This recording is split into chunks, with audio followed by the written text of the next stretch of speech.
사무엘상 7장 1절부터 12절 말씀 같이 한 목소리로 합독하도록 하겠습니다. 기럇 여아림 사람들이 와서 여호와의 궤를 옮겨 산에 사는 아비나답의 집에 들어놓고 그의 아들 엘리아사를 거룩하게 구별하여 여호와의 궤를 지키게 하였더니 궤가 길리 여아림에 들어간 날부터 20년 동안 오래 있은지라. 이스라엘 온 족속이 여호와를 사모하니라. 사무엘이 이스라엘 온 족속에게 말하여 이르되 만일 너희가 전심으로 여호와께 돌아오려거든 이방 신들과 아스타롯을 너희 중에서 제거하고 너희 마음을 여호와께로 향하여 그만을 섬기라. 그리하면 너희를 블레셋 사람의 손에서 건져내시리라. 이에 이스라엘 자손이 바알들과 아스타롯을 제거하고 여호와만 섬기니라. 사무엘이 이르되 온 이스라엘은 미스바로 모이라. 내가 너희를 위하여 여호와께 기도하리라 하매 그들이 미스바에 모여 물을 길어 여호와 앞에 붓고 그날 종일 금식하고 거기에서 이르되 우리가 여호와께 범죄하였나이다 하니라. 사무엘이 미스바에서 이스라엘 자손을 다스리니라. 이스라엘 자손이 미스바에 모였다 함을 블레셋 사람들이 듣고 그들의 방백들이 이스라엘을 치러 올라온지라. 이스라엘 자손들이 듣고 블레셋 사람들을 두려워하여 이스라엘 자손이 사무엘에게 이르되 당신은 우리를 위하여 우리 하나님 여호와께 쉬지 말고 부르짖어 우리를 블레셋 사람들의 손에서 구원하시게 하소서 하니 사무엘이 젖 먹는 어린 양 하나를 가져다가 온전한 번제를 여호와께 드리고 이스라엘을 위하여 여호와께 부르짖음에 여호와께서 응답하셨더라. 사무엘이 번제를 드릴 때에 블레셋 사람이 이스라엘과 싸우려고 가까이 오매 그날에 여호와께서 블레셋 사람에게 큰 우레를 발하여 그들을 어지럽게 하시니 그들이 이스라엘 앞에 패한지라. 이스라엘 사람들이 미스바에 나아가 블레셋 사람을 추격하여 뱃갈 아래에 이르기까지 쳤더라. 사무엘이 돌을 취하여 미스바와 센 사이에 세워 이르되 여호와께서 여기까지 우리를 도우셨다 하고 그 이름을 에베네셀이라 하니라. 아멘. 오늘 예배 가운데 회복해 하시는 하나님의 은혜가 넘치시기를 주님의 이름으로 축원합니다. 네. 사실 우리는 매일매일 이렇게 회복돼야 됩니다. 사람이 잠을 자는 이유가 있다고 그러죠. 잠자는데 회복하고 또 하루 가운데 우리가 많은 경험들을 하잖아요. 많은 경험들 가운데 그것을 잠자면서 뇌가 이건 기억해야 되겠다. 이건 기억하지 말아야 되겠다. 그렇게 이렇게 분류를 한다고 합니다. 이렇게 분류를 하면서 내일을 살아갈 수 있는 그런 회복을 이렇게 뇌가 잠 가운데서 하는 것이죠. 사랑하는 여러분, 우리는 마치 사람이 잠 가운데 회복되듯이 그렇게 버릴 것을 버려야 됩니다. 그리고 취할 것을 취해야 됩니다. 언제요? 사람들은 자면서 그렇게 회복하지만 우리는 예배 가운데 일주일 동안 한동 동안의 세상에서 살다가 예배의 자리가 나오잖아요. 이 예배 가운데 우리 삶 가운데서 버려야 될 것이 있으면 과감하게 버리시는 여러분 되시고 또 취할 것이 있다면 그냥 그것을 간직하게 귀하게 간직하는 그러한 여러분 되시기를 바랍니다. 그래야만 우리가 영이 건강해지고 강건해지고 그렇게 매일매일 믿음의 성장을 할 수가 있는 것이죠. 지난주에 우리는 하나님의 징계를 받게 된 블레셋 사람들이 여호와의 궤를 이스라엘을 돌려보내는 과정을 살펴보면서 은혜를 나누었어요. 블레셋 사람들은 자기들이 이제 그 언약궤를 가지고 있음으로 인해서 어려움을 당하게 되니까 이스라엘에게 돌려보내기는 돌려보내야 되겠는데 그 돌려보내는 방식에 있어서 멍에를 메어보지 아니한 소 두 마리가 그 언약궤를 끌게 합니다. 그리고 이 두 마리는 어떤 두 마리예요? 새끼를 가졌던 젖이 이렇게 막 불어있는 그런 그 어미 소를 가지고 이렇게 끌게 했던 것이죠. 이유가 무엇입니까? 수레가 똑바로 이스라엘로 가면 하나님의 징계이고 그렇지 아니하면 자신들이 당한 재앙이 우연이다 이렇게 말하려고 했던 것이죠. 사실 멍에를 메어보지 못하고 또 새끼를 낳아 젖이 불어있고 그것도 두 마리의 암소인데 고삐를 잡고 가는 사람도 없어요. 그냥 수레를 끌게 하는 거예요. 그러면서 그 강남에 있는 아니면 뭐 영등포에 있는 어느 몇 번지에 가서 가라. 소한테 그렇게 명령하는 거죠. 그러면 그렇게 소가 갈 수 있느냐 하는 거예요. 더군다나 젖을 가지고 있는 그 새끼를 낳은 곧 새끼를 낳은 젖이 불어 있는 그런 소란 말이에요. 얼마나 송아지가 보고 싶겠어요. 그렇죠? 그런 상황 속에서 가라는 거예요. 말이 안 되는 거죠. 불가능한 일입니다. 블레셋 사람들은 그런 불가능한 조건을 걸어놓고 하나님의 징계가 아니다, 그것은 우연이다, 이렇게 말하고 싶었던 것이죠. 그러나 법궤가 어떻게 했습니까? 법궤를 맨 소는 어떻게 했습니까? 이스라엘 벳세메스로 갈 때에 울면서 성경에서 이렇게 표현하고 있어요. 좌우로 치우치지 않고 울면서 곧바로 갔다는 거예요. 우리는 이러한 6장의 말씀을 보면서 세상 사람들은 어떻게 해서든지 하나님을 부정하려고 하지만 우리는 하나님의 소명을 받은 하나님의 사람으로 하나님을 부정하려는 그들을 향해서 더욱 하나님을 보여주어야 되며 법궤를 맨 소처럼 그렇게 울면서라도 좌우로 치우치지 않고 하나님께서 맡겨주신 우리의 사명을 묵묵히 감당하자, 이런 결단을 지난주에 했었습니다. 여러분, 사실 이 사명자로 산다는 거 여러 가지 변명거리 가운데 우리가 놓일 수 있습니다. 그러나 법궤를 맨 소는 울면서 자기 길을 갔잖아요. 예수님 또한 당신의 그 목숨까지 버리시면서까지 우리를 구원하시기 위해서 사명자의 길을 이렇게 가셨습니다. 마찬가지로 우리 또한 그렇게 예수님처럼 또 법궤를 맨 소처럼 그렇게 온전히 그리스도인의 일을 갈 수 있습니다. 어떻게요? 어떻게 그렇게 갈 수 있습니까? 내 힘은 부족하지만 하나님께서 도와주시면 할 수 있습니다. 도와주시면 묵묵히 우리는 그 자리에 있으면 되는 거예요. 그러면 하나님께서 길을 열어주시고 하나님께서 우리가 할 수 있도록 도와주시라고 저는 확실하게 믿습니다. 오늘 말씀, 우리가 온전한 사명자의 길을 가기 위해서 반드시 이 필요한 영성의 문제를 좀 여러분과 다루고자 합니다. 영성의 건강함, 또 회복의 문제, 어떻게 우리가 영성이 매일매일 회복되어지는 삶을 살 수 있을까, 여러분과 같이 은혜를 나누고자 하는 것입니다. 사사시대로부터 이스라엘은 블레셋의 공포에 시달렸어요. 머리카락이 긴 사사 있죠? 누구죠? 삼손이죠? 삼손이 싸운 사람들이 누구예요? 블레셋 사람들입니다. 블레셋 사람들. 여호와의 궤를 탈취한 사람들도 블레셋 사람들입니다. 그렇죠? 지금 이스라엘과 싸우고 있는 사람들이 누구입니까? 팔레스타인? 블레셋 사람들입니다. 계속해서 싸우고 있는 거예요. 계속해서.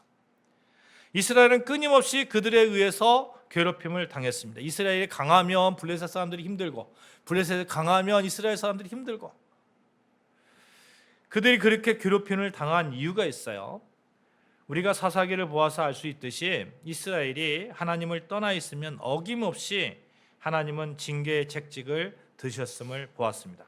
하나님께 범죄하고 하나님의 징계가 있고, 하나님께 대한 회개가 있고, 하나님의 용서하심이 반복되어지는 것, 그 내용이 사사기에 적혀 있는 것이죠. 사사기의 내용입니다. 그런 맥락에서 지금 이스라엘이 블레셋에게 언약궤를 빼앗기고 수치를 당하였다면 그만한 이유가 분명히 있을 거라고 우리가 추측할 수 있잖아요.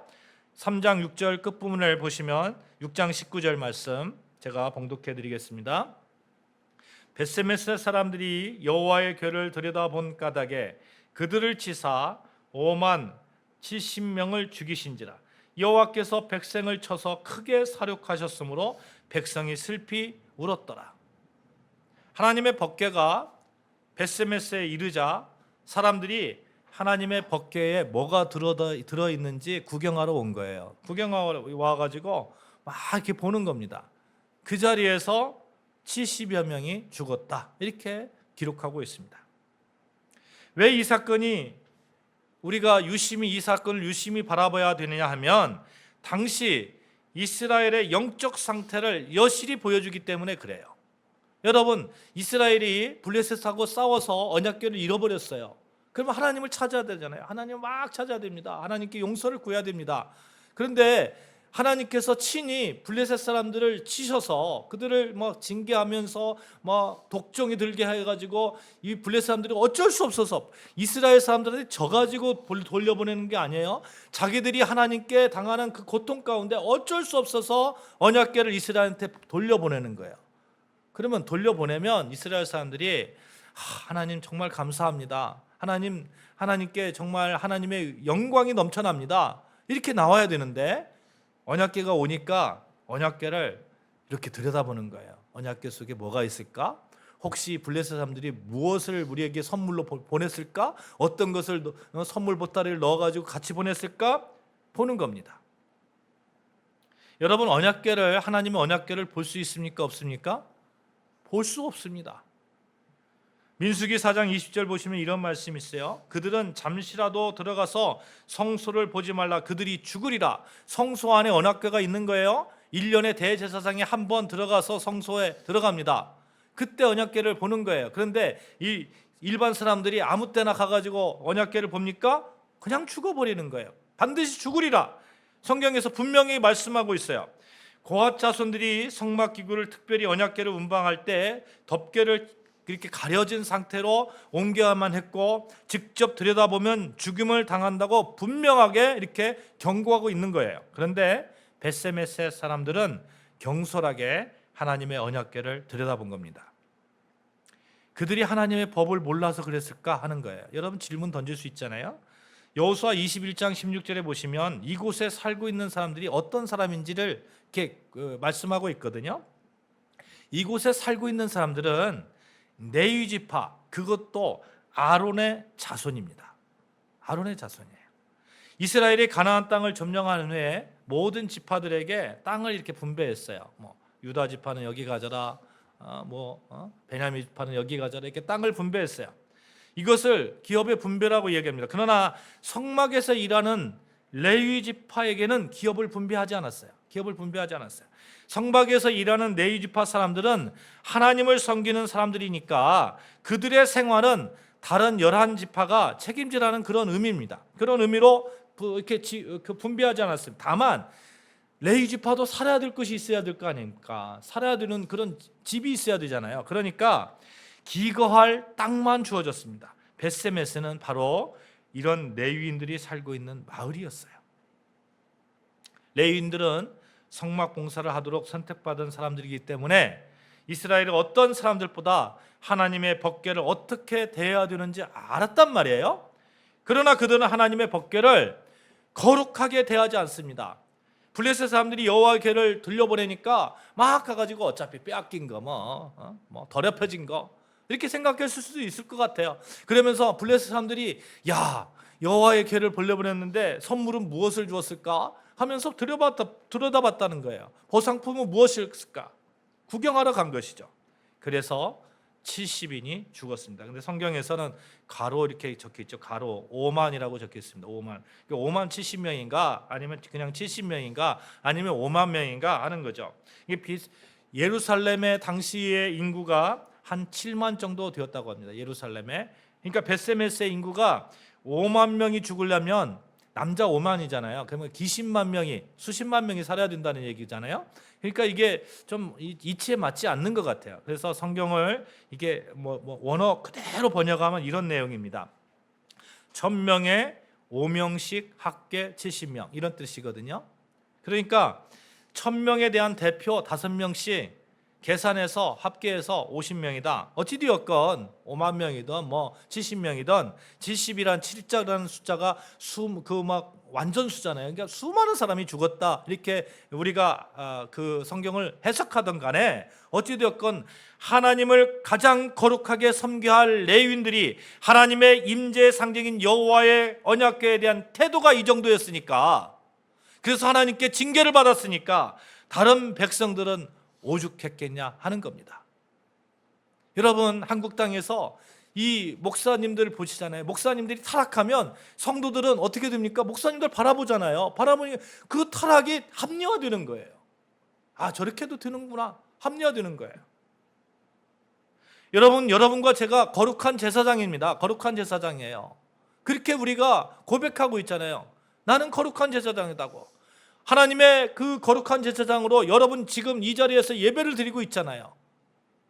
거룩한 제사장이 세상 속에 나아가서 그런 행동을 보일 때에는 사람들은 그걸 그대로 따라하는 거예요. 이스라엘의 하나님을 경시하는 그 행동들이 암덩이처럼 번져 있다는 것을 볼 수 있는 장면이다 하는 겁니다. 이런 상태로는 언약궤를 맨 소와 같은 사명을 감당할 수 없습니다. 하나님의 백성이라 할지라도 얼마든지 하나님과 거리가 멀어진 상태가 있을 수 있다? 없다? 있을 수 있습니다. 얼마든지 우리도, 저도 마찬가지로 하나님과 거리가 한참 멀어져 있는 그런 상태가 있을 수 있다는 거예요. 그렇게 멀리 떨어져 있다고 느껴지는 순간 얼른 하나님께 막 달려가야 됩니다. 막 달려가야 돼요. 몸부림쳐야 됩니다. 달려가려고. 그런데 아이러니하게도요, 하나님과 멀리 떨어져 있으면 자기가 멀리 떨어져 있는 조차도 모릅니다. 또 멀리 떨어져 있으면 몸부림칠 그런 힘조차도 없습니다. 사실은 영적 힘이 그냥 바닥인 거예요. 회복하려면 여간 어려운 것이 아닙니다. 사탄 마귀는 어떻게 해서든지 하나님과의 거리를 멀리 떨어뜨리려고 합니다. 한번 멀리 떨어져 버리면 가까워지려고 노력하는 게 여간 힘든 것이 아니라는 거예요. 그래서 여러분, 되도록이면 여러분 하나님과의 그 거리가 정말 가까워지려고 하는 노력을 매일매일의 삶 속에서 하시기를 주님의 이름으로 축복합니다. 주일날 우리가 예배를 드리잖아요. 세상 속에 살다가 예배를 드리잖아요. 예배를 드릴 때에 하나님과의 관계를 더욱더 가까이 하려고 하는 그런 노력, 그런 기도, 그런 찬양을 우리가 해야 됩니다. 마귀는 어떻게 해서든지 우리를 떨어뜨리려고 하니까요. 어떤 목사님이 하나님과 더욱 깊은 뜻을 가지기 위해서 이제 그 기도원에 가가지고 한 일주일 동안 열심히 기도했다고 합니다. 열심히 기도하고 그냥 묵상 기도하면서 하나님과의 관계가 정말 너무너무 가까워진 그것을 느끼면서, 하나님, 제가 이웃을 내 몸과 같이 사랑하라는 하나님의 말씀을 제가 나가가서 교회에서 실천하면서 살겠습니다. 이러고 탁 나오는데, 딱 나오자마자 그냥 평소에 교회에서 자기를 그렇게 힘들게 하는 그분이 앞에 탁 나타나가지고 인상 쓰고 있는 거예요. 그러니까 이 목사님이 이렇게 하나님께 기도했다고 하죠. 하나님, 왜 하필이면 제가 일주일 동안 그렇게 금식하면서 기도했는데 첫 번째 만나는 사람이 이 사람입니까? 하나님께서 네가 일주일 동안 기도하면서 내 이웃을 내 몸과 같이 사랑하라고 하지 않았냐?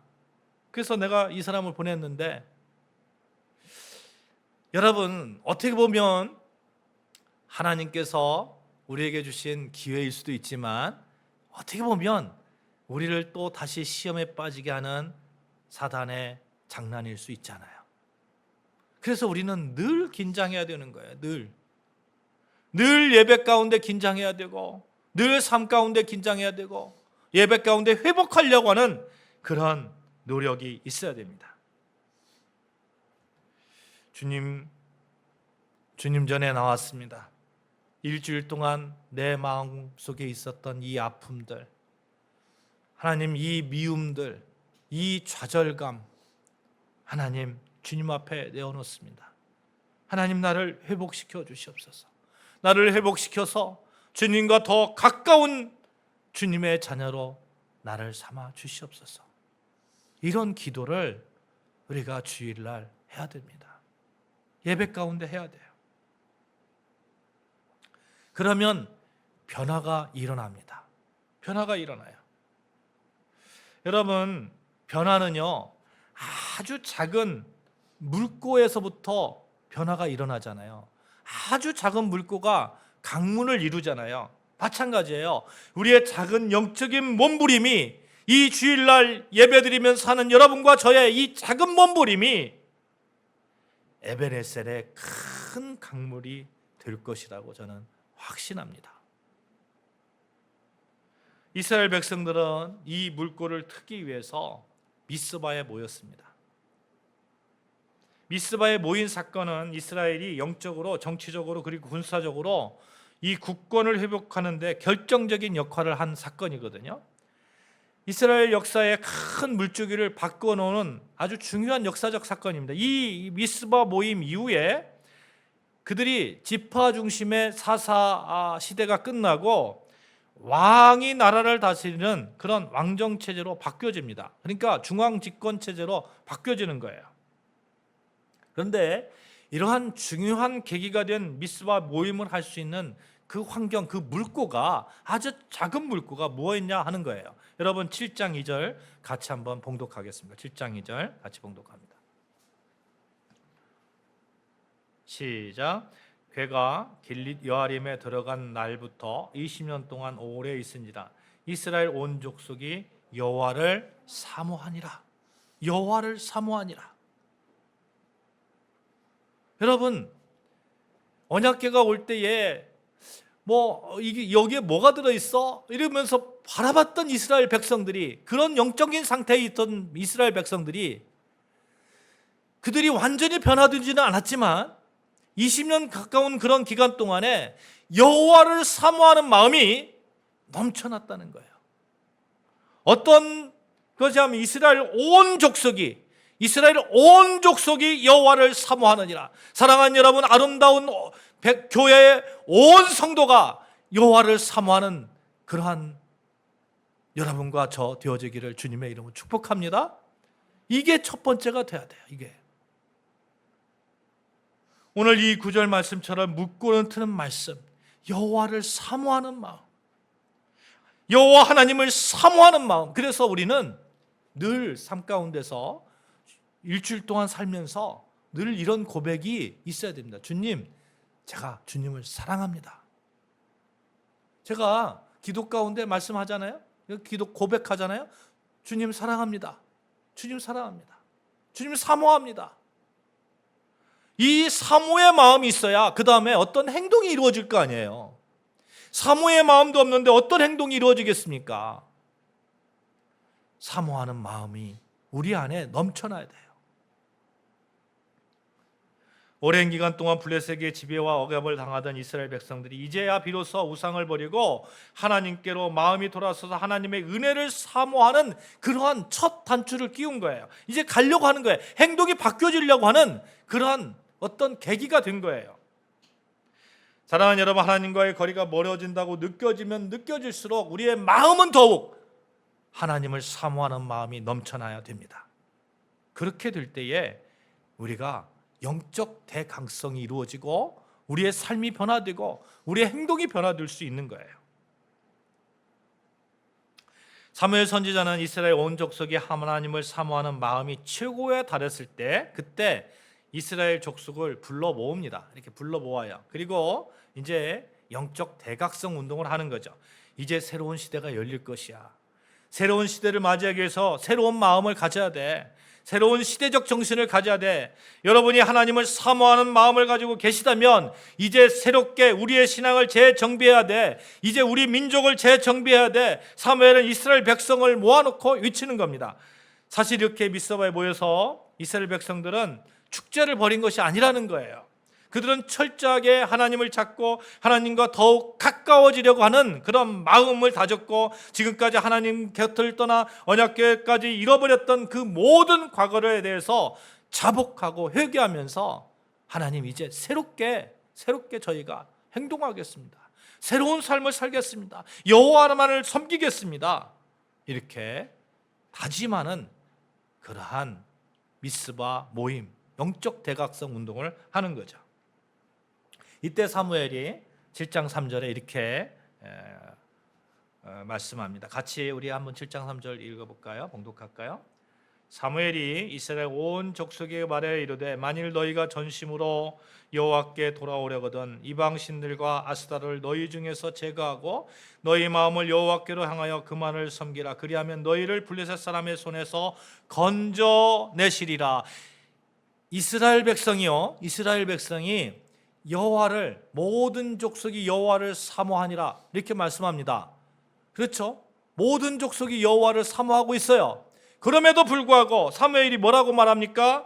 너희가 이방신들과 아수다스를 너희 중에서 제거하고, 아직 제거하지 못했다는 거예요. 아직. 여러분 우리가 여호와 하나님을 사모합니다. 여호와 하나님의 자녀라고 우리가 고백합니다. 그럼에도 불구하고 아직 우리가 하나님이 싫어하는 것을 제거하지 못한 것이 있다면, 여러분 그것이 번뜩 생각난다면 이 예배를 통해서 과감하게 버리시는 여러분과 저 되어지시기를 주님의 이름으로 축복합니다. 아멘. 그리하면 뭐하겠다. 사무엘이 그러죠. 그리하면 너희를 블레셋 사람의 손에서 건져내시리라. 여호와 하나님께서 그렇게 말씀하시는 거예요. 그리하면 너희를 블레셋 사람에서 건져내시리라. 성경은 이렇게 조건절을 말씀하는 경우가 허다합니다. 우리가 분명히 우리가 구원 얻은 것은 하나님의 온전한 그런 선물입니다. 내가 무슨 행위를 해가지고 구원을 얻은 거 아니에요. 그 이유가 있어요. 내 행위가 아무리 크다고 하더라도 하나님의 자녀가 될 수 있는 그런 조건이 안 되기 때문에 그런 거예요. 그러니까 우리의 구원의 문제는 온전히 하나님의 선물로밖에 받을 수 없습니다. 근데 그 선물이 무엇입니까? 예수 그리스도예요. 예수 그리스도를 통해서 우리는 구원을 받았어요. 우리는 예수를 믿음으로 구원을 받았습니다. 그러면 예수를 믿는다는 것은 무엇입니까? 하나님을 믿는다는 것이 무엇입니까? 구원 얻은 자의 표징이 무엇입니까? 여러분, 구원 얻은 자는 구원 얻은 자의 행위를 하는 거예요. 그 행위를 하나님께서는 원하시고 계신 것입니다. 그렇게 해라. 그리하면 내가 뭐 하겠다. 내가 분명히 너를 내 자녀 삼아준 건 맞아. 그런데 너희가 내 백성으로서, 내 자녀로서 이렇게 해줬으면 좋겠어. 그러면 내가 너에게 온전한 축복을 너에게 줄게. 하나님께서 말씀하시고 계신 것입니다. 그래서 우리는 하나님의 백성으로서 그리하면이라는 그 말씀에 대해서 아주 민감해야 되는 겁니다. 그리하면 건져내시리라. 본문에 그리하면은 앞에 문장을 받고 있어요. 하나님을 사모하는 자, 너희가 나를 사모하는지 알겠어. 그것은 알겠는데 그렇게 사모한다면 할 것이 있어.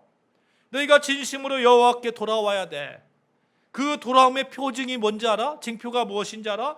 너희가 나를 사모하는 그 징표가 무엇인지 알아? 이방신들과 아수다스를 너희가 제거해야 돼.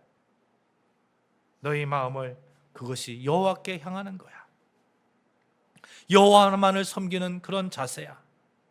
이것을 보여주면 블레셋 사람들 손에서 온전하게 너희를 구원해 줄게. 사실 이 말씀, 우상을 버려라, 마음을 하나님께 향하라, 하나님을 섬겨라, 이 말은 현대를 살아가고 있는 여러분과죠, 역시 하나님께서 우리에게 요구하시는 말씀이라고 저는 믿습니다. 이스라엘 백성들은 하나님께서 선택한 하나님의 백성이에요. 하나님의 백성에게 그렇게 말씀하고 있는 거예요. 이방신을 버려라, 아수다를 버려라. 우리에게 오늘 이 자리에서 하나님께서 말씀하고 계신 겁니다. 네가 생각하는 그 우상이 무엇이니? 너의 아스타롯은 무엇이니? 나와 가깝게 하려고 하는 데 있어서 방해가 되는 그것은 무엇이니? 하나님께서 여러분과 저에게 질문하고 있는 겁니다. 이때 이스라엘 족속은 하나님의 이 같은 명령에 화답하면서 행동을 했습니다. 6절 말씀, 그들이 미스바에 모여 물을 길어 여호와 앞에 붓고 그날 종일 금식하고 거기에서 이르되 우리가 여호와께 범죄하였나이다 하니. 사랑하는 여러분, 우리가 하나님을 사모하는 그 마음 플러스 하나님께 자복하고 회개하는 마음에 여러분과 저에게 넘치시기를 주님의 이름으로 축복합니다. 아멘. 미스바에 모여 물을 길어 이렇게 표현하고 있잖아요. 이 물을 길어서 한다는 얘기는 내가 정말 하나님 앞에 내 죄를 자복한다는 그런 의미를 가지고 있는 거예요. 그것도 혼자서 하지 않습니다. 여럿이 모여서 하나님, 내가 잘못했어요. 하나님, 우리 교회가 잘못했어요. 한국 교회가 잘못했어요. 우리 목사들이 잘못했어요. 우리 집사들이 잘못했습니다. 자복하는 그러한 회개 운동이 이 미스바에서 있었던 것이죠. 그래서 여러분, 우리가 이런 생각을 좀 가졌으면 좋겠어요. 우리는 모이는 데 있어서, 성도가 모이는 데 있어서 정말 열심히 하려고 하는 그러한 여러분과 저 되어지시기를 주님의 이름으로 축복합니다. 그래서 이 자리가 좀 꽉 찼으면 좋겠습니다. 제 평생 소원입니다. 금요일 날 찬양을 하는데 정말 몇천 명, 몇만 명이 모이는 교회 같아요. 근데 그 목사님이 요즘 에람 워십이라는 그 워십팀이 있거든요. 그 워십팀에 이렇게 꽂혀가지고 그런 팀을 만들고 싶어 하신대요. 근데 어떤 분께서 그 목사님은 그렇게 마음 먹으면 뭐든지 할 수 있는 분이라는 거예요. 그래서 저도 속으로 그렇게 생각했어요. 나는 하나님의 그 종으로서, 하나님의 백성으로서 하나님께서 말씀을 전하는 자로 세워주셨사오니 하나님의 능력이 있으면 무엇이든지 할 수 있다고 저는 확실하게 믿습니다. 여러분도 마찬가지입니다. 하나님의 능력이 있으면 무엇이든지 할 수 있습니다. 우리가 그런 마음을 가져야 돼요. 하나님, 이 자리가 차고 넘치게 하여 주시옵소서. 그래서 모이는데 우리가 힘쓸 수 있도록 도와주시옵소서. 이런 마음이 우리 가운데 물밀듯이 일어나야 될 줄로 믿습니다. 주의 날이 가까우면 가까울수록 더욱 그래야 될 줄로 믿습니다. 히브리서 10장 24절 25절에 보면 모이기를 패하는 어떤 사람들의 습관과 같이 하지 말고 오직 권하여 그날이 가까움을 볼수록 더욱 그러하자. 그날이 가까움을 볼수록, 세상의 종말이 가까우면 볼수록 우리가 그렇게 느끼잖아요. 이제 정말 예수님의 재림할 때가 얼마 안 남은 것 같아. 세상이 정말 이상해. 그렇게 느끼면 느낄수록 우리는 더욱 모이기를 힘쓰며 정말 우리의 그 복음 사역에 정말 최선을 다해서 하나님의 성전에서 우리가 합심해서 모여서 기도하며 그렇게 회개하며 하나님께 나아가야 될 줄로 믿습니다. 그래서 이 초대교회 때 보면 사도행전 2장 보면 신앙의 선배들은 날마다 마음을 같이하여 성전에 모이기를 힘썼다고 기록하고 있습니다.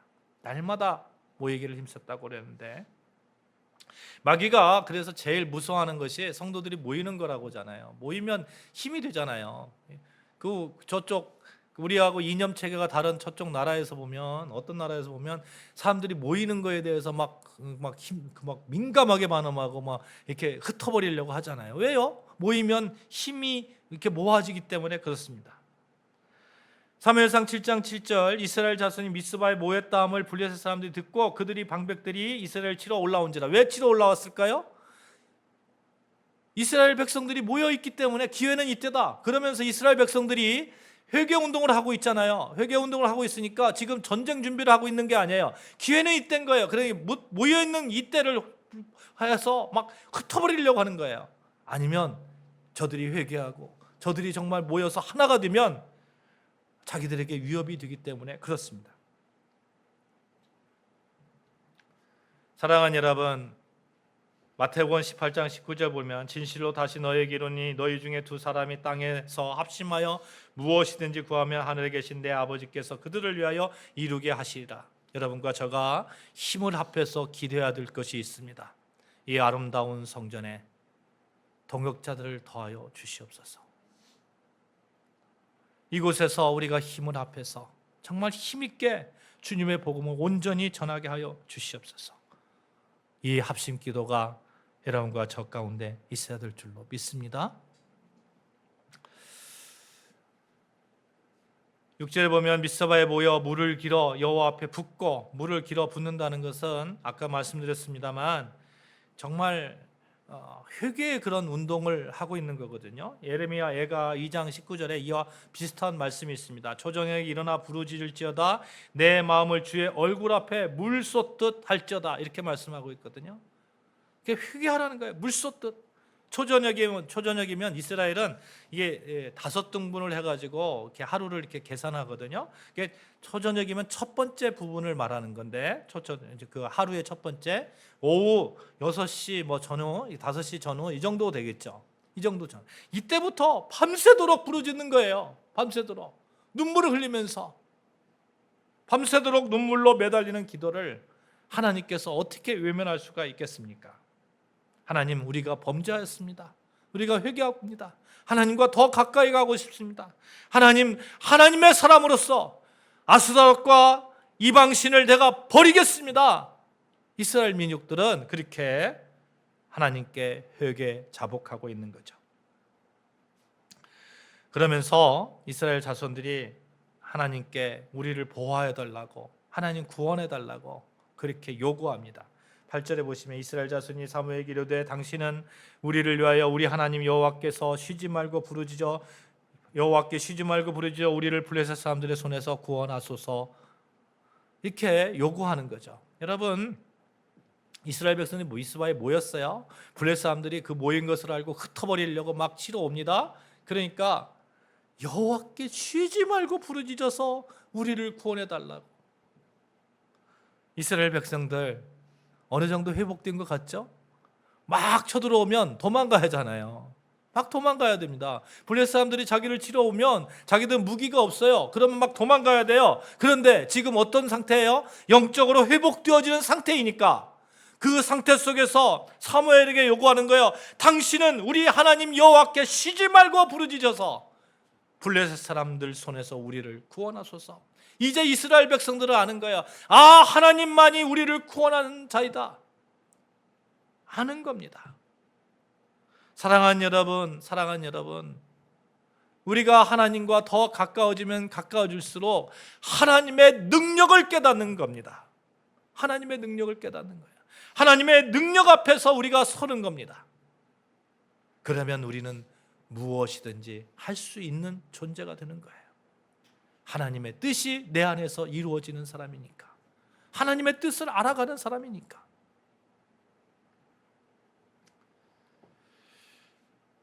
구절에 보시면 사무엘이 젖먹는 어린 양 하나를 가져다가 온전한 번제를 여호와께 드리고 이스라엘을 위하여 여호와께 부르짖으며 여호와께서 응답하셨더라. 여호와께서 응답하셨더라. 여러분과 저의 기도가 여호와께서 응답하시는 기도가 되어줄 줄로 믿습니다. 네. 그러한 삶을 우리가 살아가야 돼요. 여호와께서 어떻게 응답하셨습니까? 큰 우레를 발하여 주시고, 또 그래서 정말 그 가운데서 블레셋 사람들이 막 혼비백산해 가지고 도망가는 겁니다. 이스라엘 앞에서 패한 겁니다.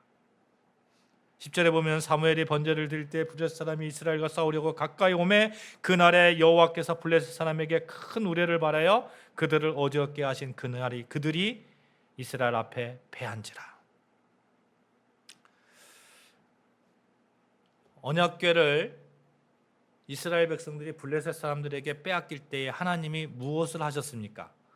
여러분, 무엇을 하셨어요? 아무것도 하지 않으셨습니다. 하나님의 임재의 상징인 언약궤를 이스라엘 백성이 블레셋 사람들에게 빼앗길 때는 하나님께서 아무것도 하지 않으셨습니다. 이스라엘 백성들의 상태, 그런 상태였던 것입니다. 그런데 지금은 미스바에 모여서 하나님께 정말 통회하면서 기도하면서 하나님을 사모하는 마음을 하나님께 올려드릴 때에 하나님께서는 블레셋 사람들을 흩어버리는 모습을 우리가 보게 됩니다. 그래서 사랑하는 여러분, 우리는 하나님과의 관계를 중요하게 생각해야 돼요. 하나님만 붙들어야 됩니다. 주만 붙들고 살겠다는 그런 믿음의 회복이 있어야 됩니다. 주만 붙들고 살면, 주님만 사모하는 그런 마음으로 가지고 살면, 그러면 우리의 행동이 변할 것이고 우리의 삶이 변할 것이고 버릴 것 버리게 될 것이고, 주님만 붙들고 살면 그러면 주님께서 우리의 모든 적들을 단번에 물리쳐 주시는 은혜가 우리 삶 가운데 넘치리라고 믿습니다. 12절 보시면 사무엘이 돌을 취하여 미스바와 센 사이에 세워 이르되 여호와께서 여기까지 우리를 도우셨다 하고 그 이름을 에베네세라 하니라. 저는 소원이 있습니다. 제가 하나님 나라에 갈 때까지, 그 갈 때에 제 입술을 통해서 에베네셀 하나님을 찬양하는 겁니다. 하나님이 여기까지 나를 도우셨다. 하나님이 여기까지 우리 교회를 도우셨다. 하나님이 여기까지 우리 가정을 돌보셨다. 내 자녀를 돌보셨다. 어디 저만 그렇겠습니까? 사랑하는 여러분, 여러분의 삶 속에, 여러분의 가정에, 여러분의 사업체에, 직장에 하나님이 여기까지 도우셨다는 그 고백이 늘 충만하기를 축복합니다. 우리가 하나님을 가까이 하면 됩니다. 회개할 것 있으면 회개하면 되는 것입니다. 그래서 세상의 우상을 멀리하고 우리의 마음을 오직 여호와께만 향하면 하나님께서 여기까지 도와주시는 그 축복을 내려주실 것이라고 확신합니다. 하나님을 사모하는 마음, 하나님만을 바라보는 마음, 주만 바라보리라, 그 믿음의 고백, 그 고백 가운데 에베네셀의 축복을 받는 여러분과 저 되어주시기를 주님의 이름으로 축원합니다. 아멘. 기도하시겠습니다. 하나님 아버지,